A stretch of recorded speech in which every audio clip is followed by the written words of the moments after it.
Paramahamsa Parvacharya Astutar Satashishiman. His Divine Grace A.C. Bhaktivedanta Swami Prabhupada Ki Jai. Jam Vishnupad Paramahamsa Parvacharya Astutar Satashishiman. Shunga Guru Srila Bhakti Siddhanta Saraswati Goswami Maharaj Ki Jai. Anantikoti Vaishnavinda Ki Jai. Srila Prabhupada Ki Jai. Namakar Srila Haridas Thakur Ki Jai. Paramsiko Shri Krishna Chaitanya Prabhu Nityananda Shri Advaita Gadadhar Srivasadi Gaur Bhaktivinoda Ki Jai. Shri Shri Radha Krishna Gopi Gopinath Shyamakund Radhakund Giri Govardhan Ki Jai. Vrindavan Dham Ki Jai. Mayapur Dham Ki Jai. Navadip Dham Ki Jai. Jagannath Puri Dham Ki Jai. New Dwarka Dham Ki Jai. Their Divine Lordship Shri Shri Rukmini Dwarkadish Ki Jai. Their Divine Lordship Shri Shri Jagannath Baldev Srimati Subhadra Ki Jai.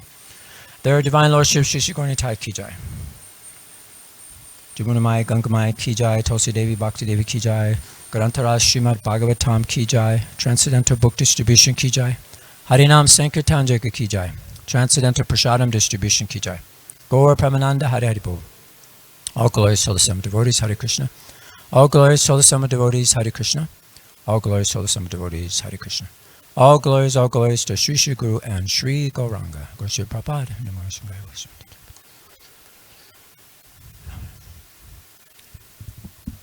Om Namo Bhagavate Vasudevaya.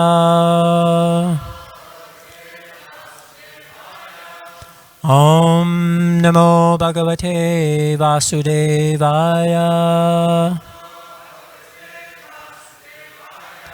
Om Namo Bhagavate Vasudevaya. So today we're reading from the Srimad Bhagavatam. This is the third canto, chapter 2, Remembrance of Lord Krishna. We're on text number 22. And today topic will be Priya, the beloved. Actually, Narada Muni praises the Yadavas very nicely in the Brihat Bhagavatamrita. So we'll discuss a little bit about that from chapters 4, 5, 6, and with 7 a little bit. Tat Tasya Kainkaryam Alam Britan No Tat Tasya Kainkaryam Alam Britan No Vigla Payanti Anga Yad Ugrasenam Vigla Payanti Anga Yad Ugrasenam Tishtan Nishanam Parameshti Dishne Tishtan Nishanam Parameshti Dishne Nabodhyayad Deva Nidharayati Nyabodhaya Deva Nidharayati Tasya Kankaram Alam Britanno Viglapayati Angayad Ugrasenam Tishtan Nishanam Parameshti Dishne Nyabodhaya Deva Niharati Tatasya Kankaram Alam Britanno Viglapayati Angayad Ugrasenam Tishtan Nishanam Parameshti Dishne Nyabodhaya Devi Nidharayati Tatasya Kankaram Alam Britanno Viglapayati Anga Yada Ugrasenam Tistan Nishanam Parameshtidishne Nyabodaya Deva Nidharayeti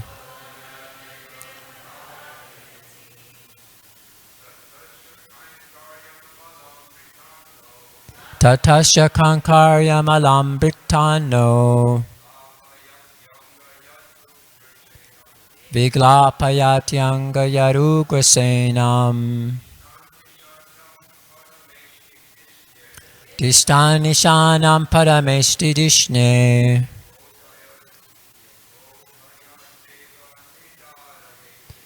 Nyabodaya Deva Nidharayeti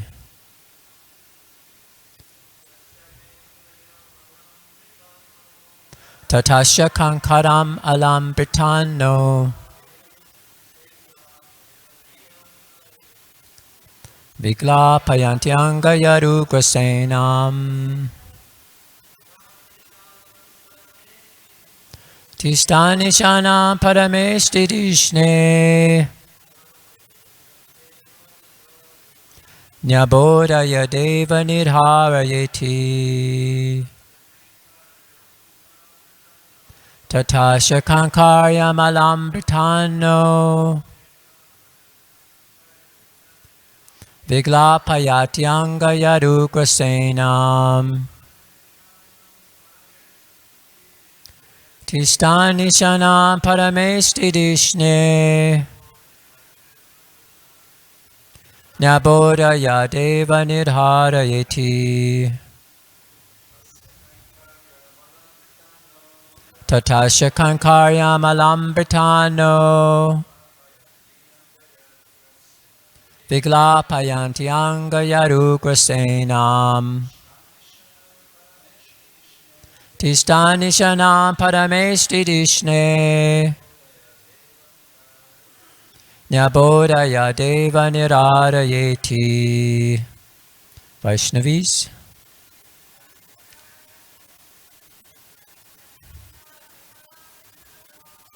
Dashakankananano Viglapayatyanga Yarugrasenam Tistanishanam Paramestidishne Nyabodaya Deva Nidharayeti Tatashakaram Alambritano Viglapayatyanga Yarugrasenam Tisanashan Paramestidishne Dobadaya Bhavtadoneti Tatasya Kankaryam Alambritano Viglapayantyanga Yarugrasenam Tistanasanam Paramestidishne Nabodaya Deva Nidharayeti. Tat.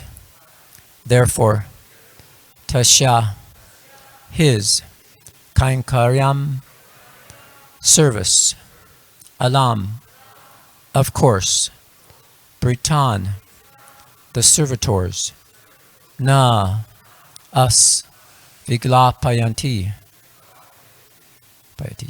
gives pain, Anga, Ovidura, Yat, as much as, Ugrasenam, unto King Ugrasena, Tishtan, being seated, Nishanam, waiting upon him, Paramestidishne, on the royal throne, Nyabodayat, submitted, Deva, addressing my Lord, Nidharaya, please know it, iti, thus.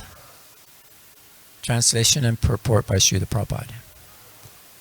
Therefore, O Vidura, does it not pain us, his servitors, when we remember that he, Lord Krishna, used to stand before King Ugrasena, who was sitting on the royal throne, and used to submit explanations before him, saying, O my Lord, please let it be known to you.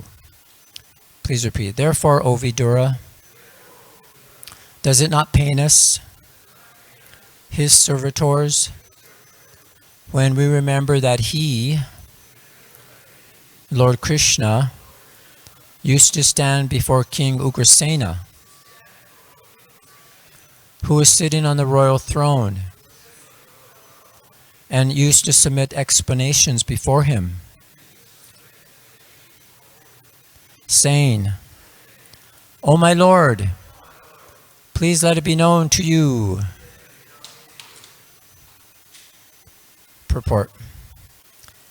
Lord Krishna's gentle behavior before his so-called superiors, such as his father, grandfather, and elder brother, his amiable behavior with his so-called wives, friends, and contemporaries, his behavior as a child before his mother Yasoda, and his naughty dealings with his young girlfriends cannot bewilder a pure devotee like Uddhava.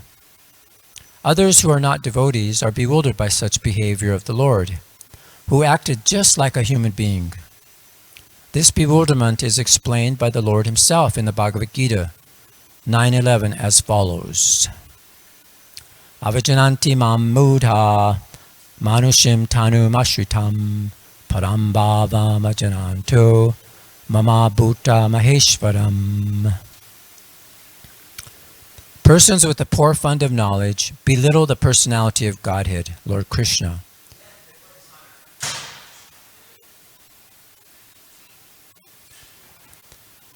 Not knowing his exalted position as the Lord of everything. In Bhagavad Gita, the Lord has explained his position clearly, but the demoniac atheistic student squeezes out an interpretation to suit his own purpose and misleads unfortunate followers into the same mentality. Such unfortunate persons merely pick up some slogans from the great book of knowledge, but are unable to estimate the Lord as the Supreme Personality of Godhead. Pure devotees like Uddhava, however, are never misled by such atheistic opportunists. Jai. Om Jnana Timirandasya Gnananjana Salakaya Chakshus Unmilitamena Tasmai Shri Gurave Namaha. Shri Chaitanya Manobhistam Stapitamena Bhutale Swamupagadamayam Dadati Swapadantikam. Jai Shri Krishna Chaitanya Prabhu Nityananda Shri Advaita Gadadhar Srivasadi Gaur Bhaktavinda. Hare Krishna, Krishna Krishna, Hare Hare, Hare Rama, Rama Rama, Hare Hare. Vanchakopa Tubhischa Kripasindu Bevacha Patitanam Pavinebhyo Vaishnavebhyo Namo Namaha. So the verse again. Therefore, O Vidura, does it not pain us, his servitors, when we remember that he, Lord Krishna, used to stand before King Ugrasena, who was sitting on the royal throne, and used to submit explanations before him, saying, O my Lord, please let it be known to you. So I'd like to go to this verse again that Srila Prabhupada quoted in the purport about this Avajananti Mam Mudha, how fools deride me when I descend in the human form. They do not know my transcendental nature and the Supreme Lord of all that be. That's a very long purport Srila Prabhupada gives in that, for that verse in the Bhagavad Gita, but there's just a few paragraphs I'd like to read from there. So Prabhupada says there in the purport for that verse, from the other explanations of the previous verse in this chapter, it is clear that the Supreme Personality of Godhead, although appearing like a human being, is not a common man. The Personality of Godhead who conducts the creation, maintenance, and annihilation of the complete cosmic manifestation cannot be a human being. Yet there are many foolish men who consider Krishna to be merely a powerful man and nothing more.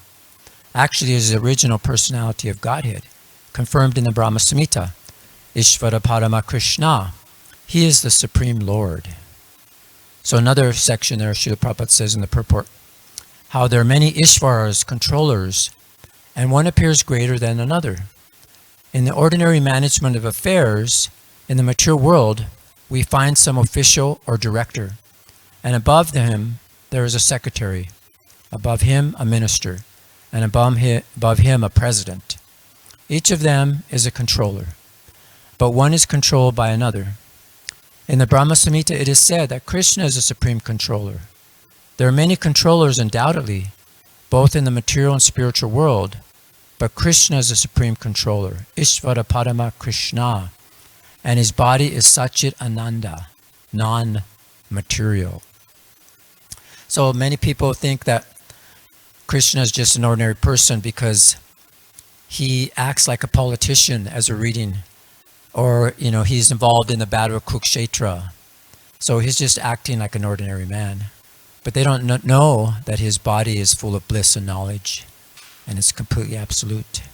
And that's why it quotes Satchidananda, this verse. So this is Krishna.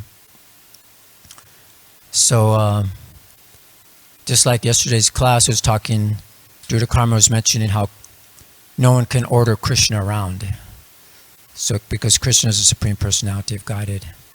But yet, according to this verse, Krishna is asking to be ordered around. Krishna is asking because this is showing his mercy to his devotees. So this is so nicely described. So if we go to, as I mentioned, we go to the Brihat Bhagavatamrita, who is authored by Srila Sanatana Goswami, who we see there.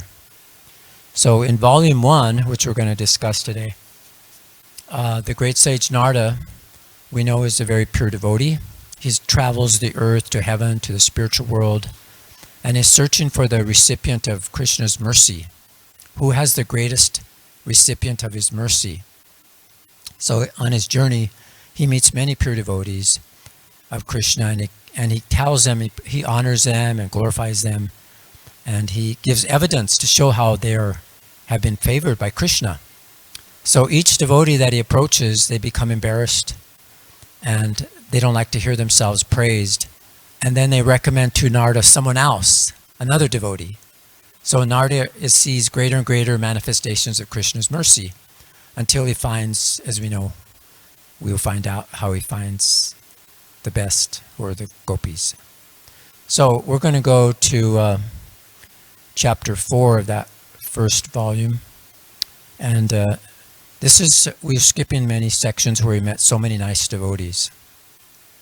But here, Narada Muni was sent to Hanuman as one of the best recipients of, Krishna's mercy.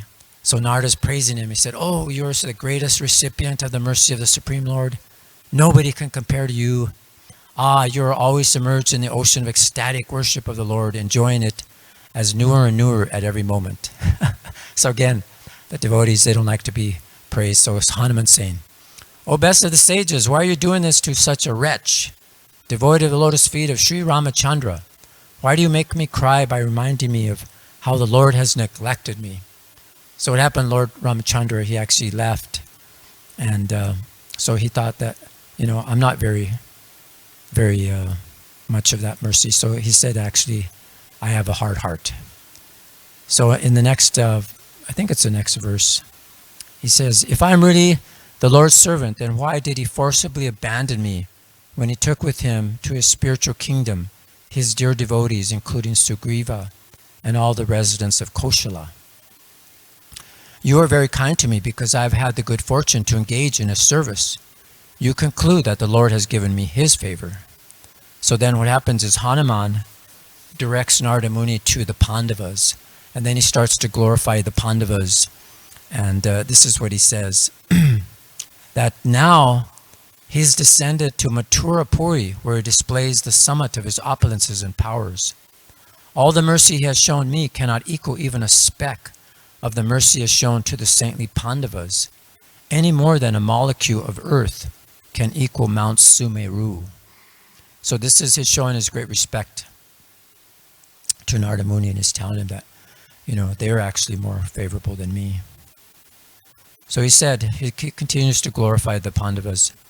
By sending poison and many other calamities one after another to trouble the Pandavas from their childhood, the Lord deliberately showed their determination, religion, fame, wisdom, devotion, and ecstatic love.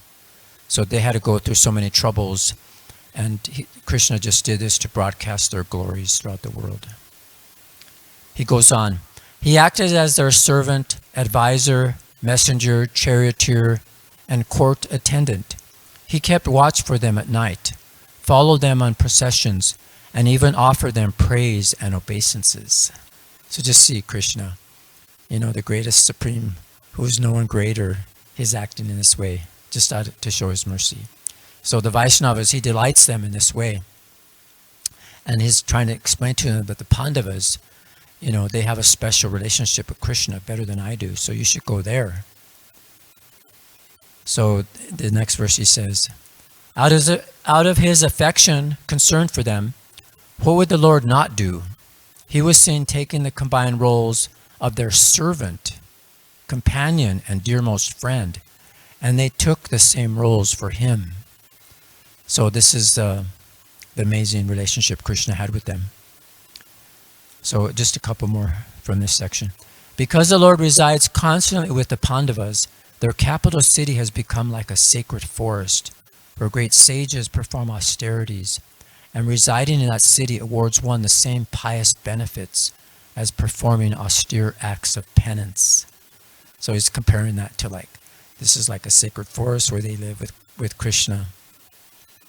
So it's described that the devotees of Krishna, the tapas that refers so much trouble and austerities that one attains to get one point of attention of Krishna, is automatically attained by them, for they're just constantly thinking of Krishna.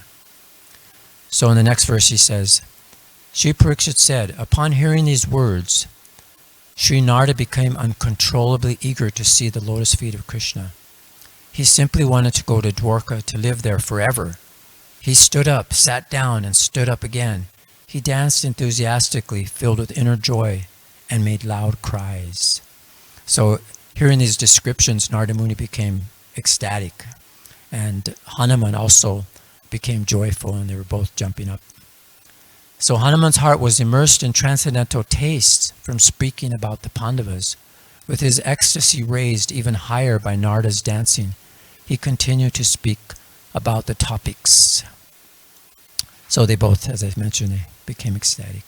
So Sri Hanuman said, all the calamities that befell the Pandavas were most auspicious and desirable because those calamities made the personality of Godhead anxious to join the Pandavas quickly. O Pandavas, pure love has subdued you.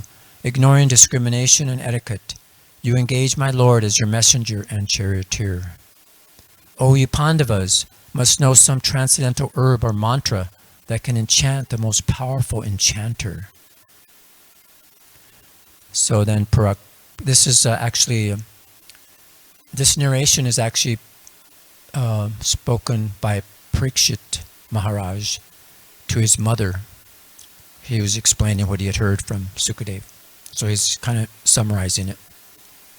So he said, O mother, O celebrated wife of the son of the Pandavas. After Hanuman said this, he repeatedly jumped up in the air higher and higher, joining the sage Narada in dancing. He then continued to speak. So then we'll go to the next slide here. So the Yadavas, they were so fortunate, and they actually mercifully spread pure devotional service to Krishna throughout this material world, this Martya Loka. And this is considered the place where the short-lived human beings are. So thus they have made this mortal realm more splendorous than Vaikuntha. So the devotees of Vaikuntha are certainly favored by Krishna, but not as much as the devotees of Dwarka. So Narada began to look at Mother Earth, and he was starting to glorify Mother Earth, and he said, she now sees in the sacred district of Dwarka, altogether unprecedented, the Lord of the spiritual material universes consorting with his servants as their intimate relative. So this is Krishna showing his mercy. So here we go to Dwarka, where Krishna is with walking, strolling with King Ugrasena. So this is going to the 5th chapter of this Brihad Bhagavatamrita, and we're going to start on just a few verses that relate to our class today. So Krishna has now forgotten Vaikuntha, for he is bound by intense, unbreakable loving exchanges with these yadus. He sees the yadus, touches them, talks with them, sits with them, he eats and sleeps with them, follows them when they walk, takes part in their marriage ceremonies, and shares in their other activities of embodied life. These relations are more tangible than the yogi's union with him in meditation. Thus, by his pastimes, Krishna spreads among the yadus infinite pleasure, ever fresh and indescribable, destroying any desire they might have for heaven or liberation, and increasing more and more their devotion to him. So it's described that their meditation was so strong, more than the yogis, and they were just nothing else. They couldn't think of anything else but Krishna. So in the next verse, while eating, sleeping, sitting, walking, speaking, bathing, enjoying diversions, the yadus were so absorbed in pure love for Krishna that they even forgot their own families and possessions. So this is their meditation. O Ugrasena, king of exalted kings, who can describe the extent of your astonishing great fortune? So they're glorifying Ugrasena as even one of the best there amongst the Pandavas and of the yadus. Oh, just see the utterly amazing, infinitely wonderful ways in which the Supreme Lord Hari submits to love of his dear devotees. So this is all described here, that Krishna's it's astonishing how he willingly submits to their control.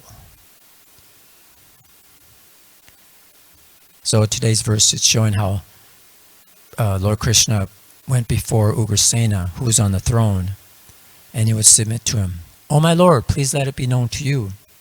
So in the Brihad Bhagavatamrita, it starts to describe this actually in more detail.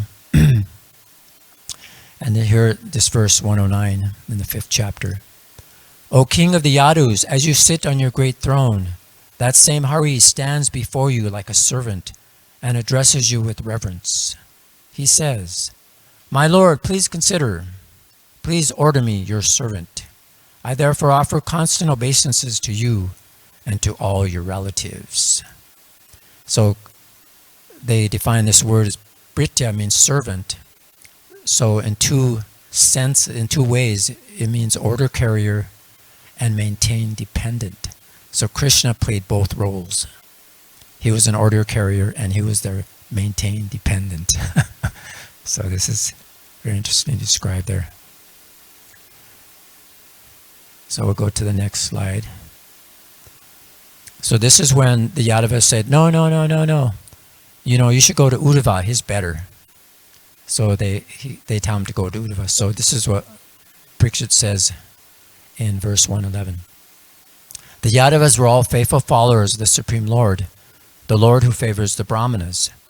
Dear mother, those Yadavas then bowed down together to the great sage, touched his feet and spoke to him as follows. The fortunate Yadava said, even our Supreme Master Sri Krishna worships you. Why then, O venerable sage, are you acting like a lowly person by offering respects to us, the most lowly?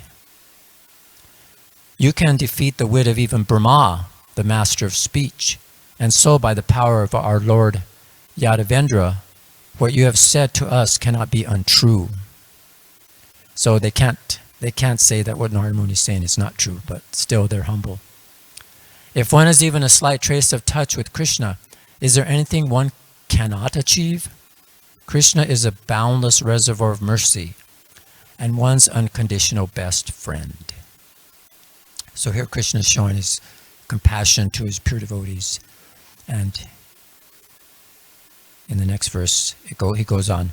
He is the ocean of all greatness. Simply by remembering him assures all success. He is the master and only shelter of the most fallen, the provider of everything desirable to those who have nothing to possess. So Krishna is not only satisfied by fulfilling the ambitions of his devotees, but he likes to bestow, fulfill their desires in so many different ways like this.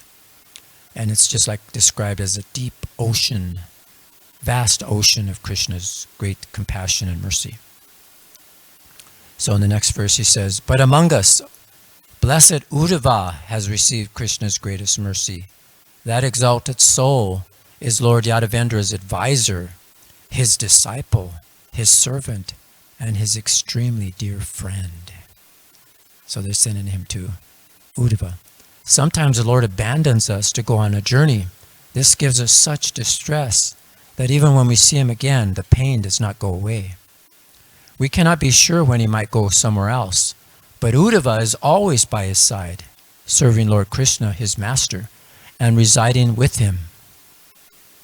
Sometimes the Lord, the personality of Godhead, sends Uddhava on missions on which the Lord himself should go. For example, the Lord sent him to gain the release of Samba from the Kauravas had taken captive. So we'll go to the next slide, describing Uddhava even more. Uddhava stays alone with Krishna when the Lord playfully enjoys his meals. So he is the only person who can always obtain the Lord's Mahaprasad remnants. With great pleasure, Uddhava massages his master's lotus feet and then happily falls asleep with the Lord's feet on his lap. I can imagine. And even more, he goes into describing Uddhava's fortune. When the Lord goes out for confidential pleasures, Uddhava sometimes goes with him. And when Uddhava serves as the Lord's minister in the assembly hall, his precious gems of advice and his flood of witty and charming comments earn abundant praise from Sri Hari. They also delight us, all of us, and fulfill all our desires. So actually it's described that when Krishna visited Kubja, Uddhava actually accompanied him. He went there with him. What can be said of his continuous good fortune? Since childhood, he has been so absorbed in the taste of serving his master's lotus feet that foolish people call him a madman. So they're thinking of Uddhava. He would be like, or look like he was haunted by a ghost. So people would judge him and say, look, he's just a madman. So, and describing more about Uddhava, just see how amazing is his great eagerness to surrender always to the lotus feet of Madhava. He has even foregone the normal bodily features of a human birth and instead assumed a transcendental body closely resembling that of Sri Hari. Uddhava's body is more beautiful than even Sri Pradyumna's, and Uddhava is even more dear to Krishna than Pradyumna is to Krishna. When bedecked with jewels, pearl necklaces, yellow silk dress, forest flower garlands, makara-shaped earrings, and other ornaments, Uddhava delights us, and we mistake him for the son of Devaki himself. No one attracts the hearts of Krishna's devotees more than Uddhava. So it's described that actually Krishna would give him all his different jewelry to wear. And I think even gave him the Kostoba jewel. He was even wearing that. So in the next verse, Sri Parikshit said, Dear mother, after hearing these and other exalted glories of Uddhava, Narada Muni, overjoyed, became eager to go to Uddhava's house. So in the next verse here. So Ugrasena was showing various symptoms of ecstasy, describing Uddhava. So Narada Muni immediately got up and went to go check him out. So Sriman Ugrasena told Narada, My lord, it is said that without Krishna's order, Uddhava never leaves the Lord's presence even for a moment. In contrast, despite my begging to stay in Krishna's company, I never obtain that blessing. I am deprived of that achievement because of my degraded occupation of protecting the kingdom. So this is how they would humbly look at themselves as inferior, to Narada's praising them. And then the next verse, I delight in only one real honor, being able to carry out Krishna's orders. But the false honor he shows me simply torments me and leaves me feeling cheated. So this is Ugrasena's only happiness, is that lies in receiving Krishna's command. No other devotee of the Lord is ever cheated like us, but as for Uddhava, he enjoys the greatest happiness, privileged to stay always by Krishna's side. He is never deprived of Krishna's association. Therefore, please go to Uddhava quickly and convey from us this message. The appointed time today to come to the assembly hall has already passed. Kindly bring Krishna and grace the assembly with your master's presence. So they would always think of ways to have Krishna come. The Yadus would always think of ways. Let's say there's a disaster or something, or let's do something. Let's have a sacrifice so that Krishna will come. They're always thinking of ways to get Krishna to come. So in the next slide here. So the topic of the class was Priya, the beloved. And these are all the beloved devotees of Krishna. But when you go to the next chapter, 6, the Brihad Bhagavatamrita, it's called Priyatama, which means the most beloved. So when he went to Uddhava, he was praising Uddhava. So this is what Uddhava said when Narada Muni.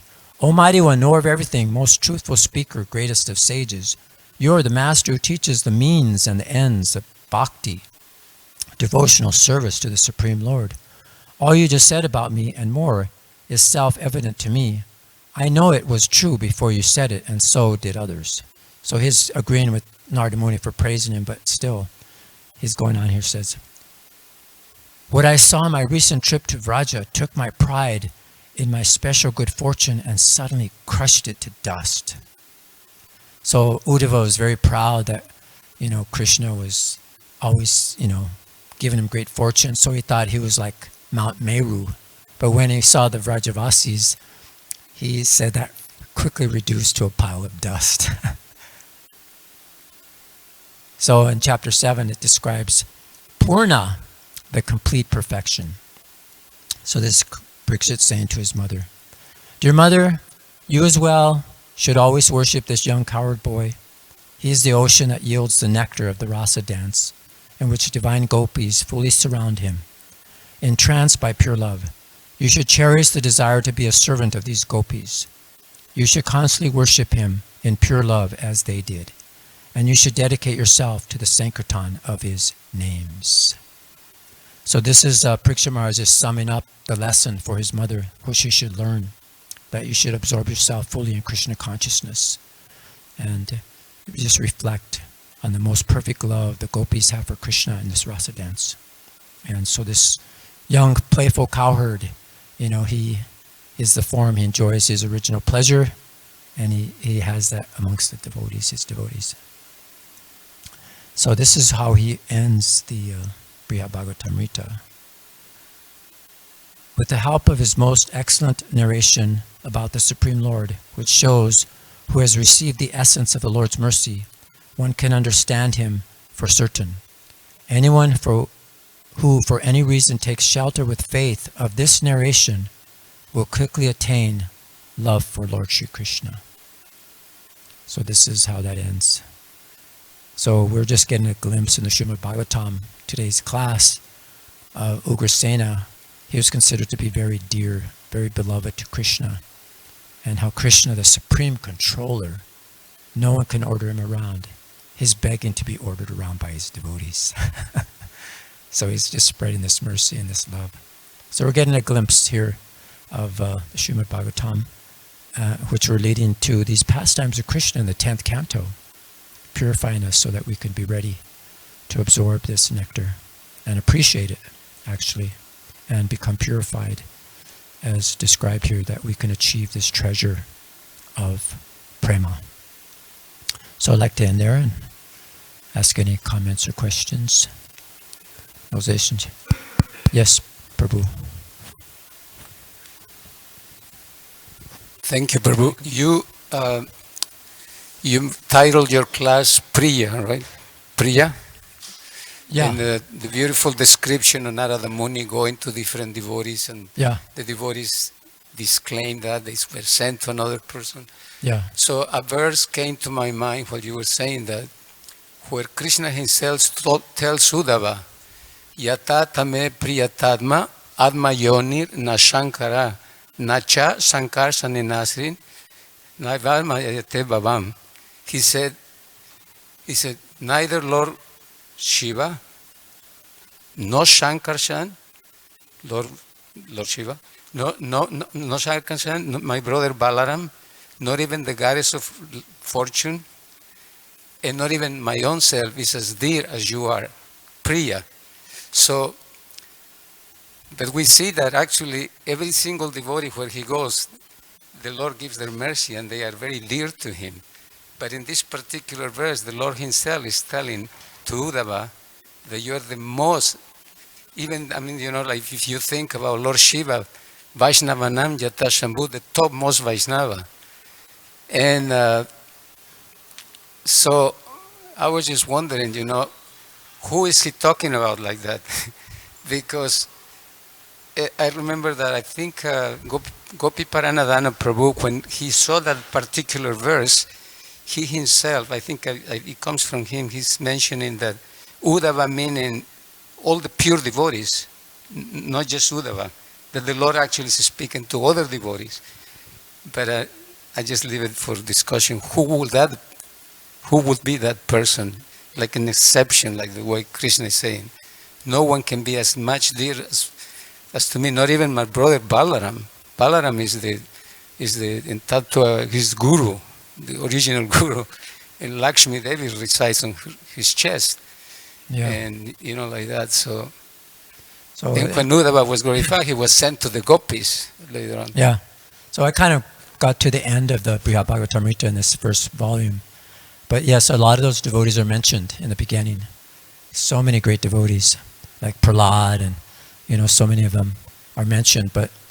And then each devotee, as you're saying, Uddhava, he's thinking that, what you're saying is true. Narada Muni is praising him the same way, like you said, that verse that you quoted. But he's saying that, I thought I was king, Mount Meru, but now I'm just dust compared to the Vrajas. So they're the best. So all the devotees of Krishna are dear to him. But there's different levels. Some are like most dear. There's the beloved, there's the most beloved, and then there's the ones who have the complete perfection. So it's like that. Yeah. Yes, Brigupati Prabhu.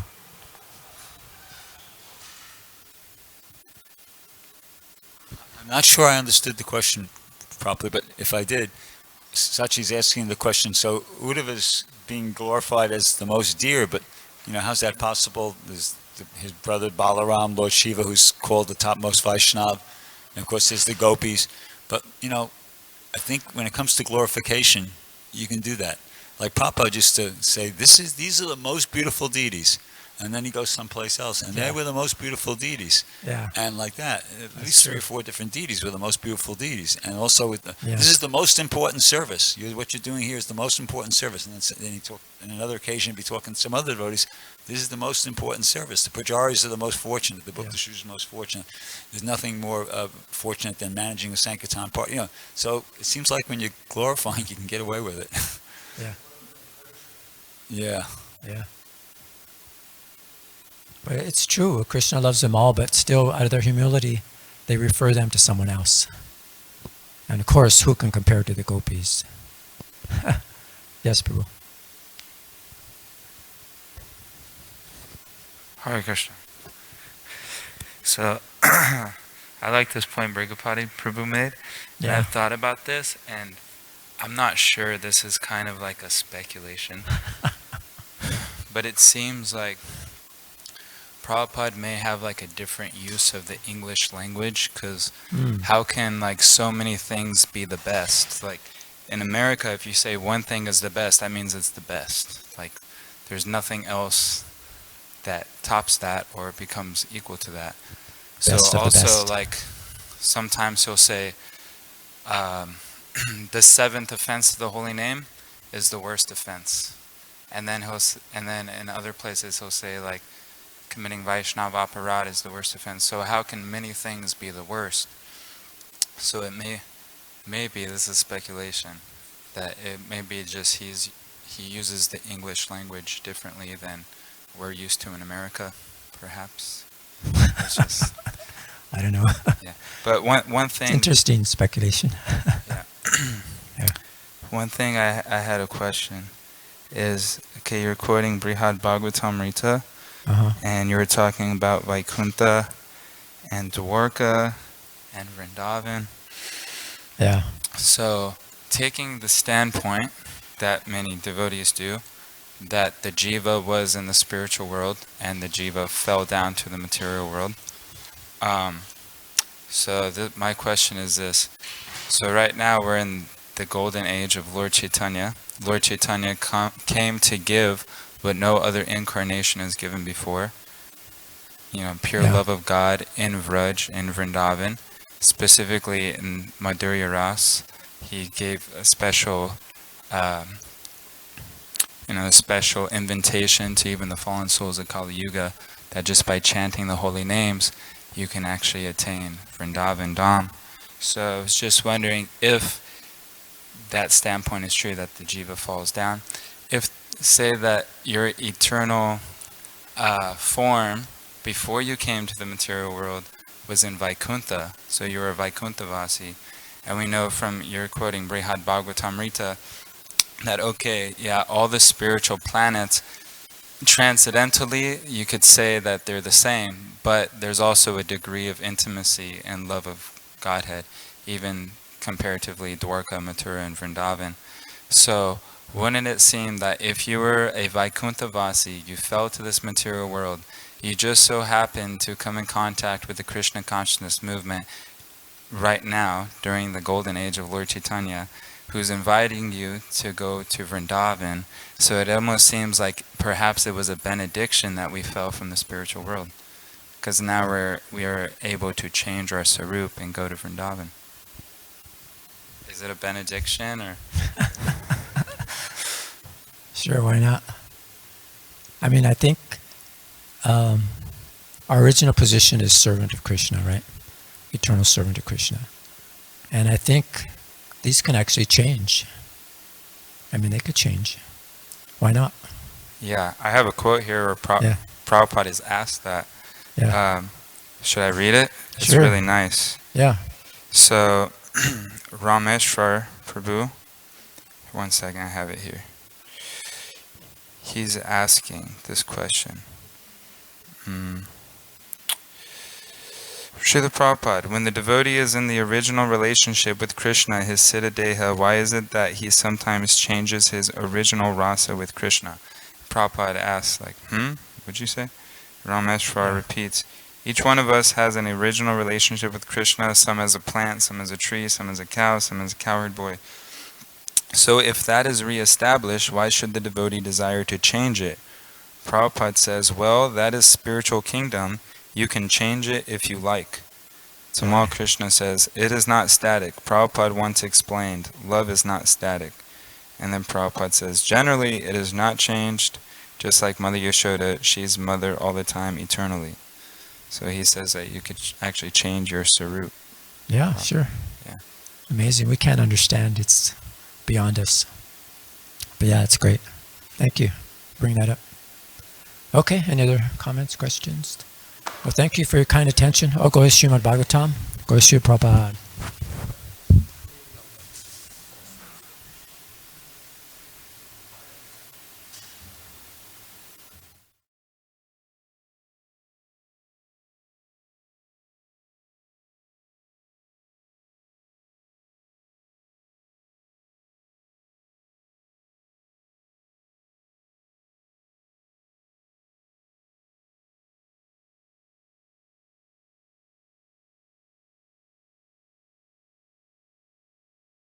So he lamented.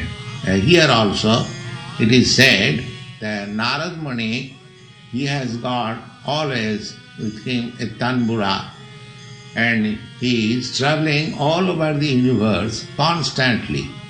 He cannot stay in any place more than a few seconds, and he has no companion. But his only companion is that tanpura and chanting Hare Krishna. Therefore it is said here, Narad Jave Bina Jante, Krishna Krishna Hare Hare. So, all great devotees of the Lord, they are chanting in their own way, still they never feel tired or satiated. That is the significance of transcendental chanting. So you know this song, Jai Radha Madhava? Jaya Radha Madhava Kunja Bihari